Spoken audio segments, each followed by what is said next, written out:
रामनारायण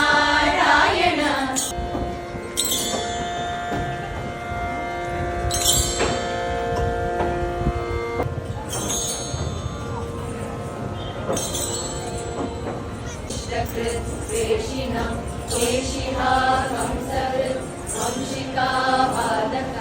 पूतना गोपक सूरजा खेलनो बालगोपालक पातु मां सर्वदा बालगोपालक पातु मां सर्वदा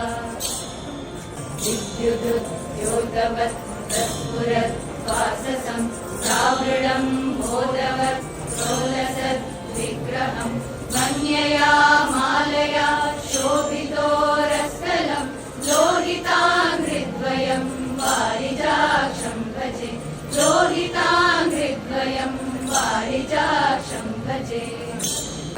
हारकेयूरकं कङ्कण